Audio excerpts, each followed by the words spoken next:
రఘురామకృష్ణరాజుకి Bharatiya Janata party seat ఎట్లా ఇస్తారు? ఇది ప్రతి భారతీయ జనతా పార్టీ వాళ్ళలో ఉన్నటువంటి సమస్య. ఎందుకంటే ఆయన భారతీయ జనతా పార్టీ కోసం పనిచేసింది ఎప్పుడూ లేదు. కాకపోతే ఢిల్లీలో పరిచయాలు ఉంటాయి. పవర్ బ్రోకింగ్ వ్యవహారాల్లో మంచి కాన్సెప్ట్ ఉన్నటువంటి వాడు, మంచి మాటకారి, రోజు రచ్చబండ చేస్తుంటారు. తను వైఎస్ఆర్ కాంగ్రెస్ పార్టీలో చేరి వైసీపీ తరపున అంతకుముందు జగన్ని ద్వేషించి బయటకు వచ్చారు. ఆ తర్వాత భారతీయ జనతా పార్టీలో చేరారు. ఆ తర్వాత మళ్ళీ వైసీపీకి వెళ్ళారు. మధ్యలో తెలుగుదేశం పార్టీ అన్నీ మారిన తర్వాత భారతీయ జనతా వైఎస్ఆర్ కాంగ్రెస్ పార్టీ కిందసారి గెలిచిన 6 నెలల తిరక్క ముందే ప్రారంభించి 4.5 ఏళ్ళు అట్నుంచినే చూసుకుంటూ వచ్చారు. అసలు భారతీయ జనతా పార్టీకి ఆయన ఎప్పుడైనా పనిచేశారా? లేదు.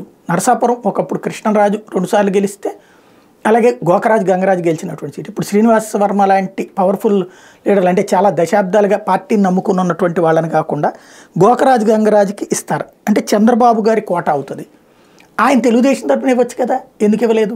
పోనీ జనసేన తరపున ఇవ్వచ్చు కదా, ఎందుకు ఇవ్వలేదు? వాళ్ళిద్దరికీ క్లోజే కదా, ఎందుకు ఇవ్వట్లేదు? బీజేపీ తరపున ఎందుకు? భారతీయ జనతా పార్టీకి ఇచ్చే సీట్లో ఆయనకి ఎందుకు ఇవ్వాలి? ఇది $1 మిలియన్ ప్రశ్న. అసలు పోనీ ఆయన భారతీయ జనతా పార్టీ పేరు చెప్పుకుని ఆయన బతికేశారు, కానీ భారతీయ జనతా పార్టీకి ఆయన వల్ల ఏమైనా ఒరుగుతుందా? రెండోది, గెలిచినా ఓడినా ఆయన రోజు పార్టీలో ఉన్నటువంటి, అంటే తను ఏ పార్టీలో ఉంటారో ఆ పార్టీకే ఎర్త్ ఎక్కువ పెడతా ఉంటుంటారు. అట్లాంటప్పుడు ఆయన తీసుకోవడం వల్ల ప్రయోజనం ఏంటి? ఇది ఒక పెద్ద చర్చ.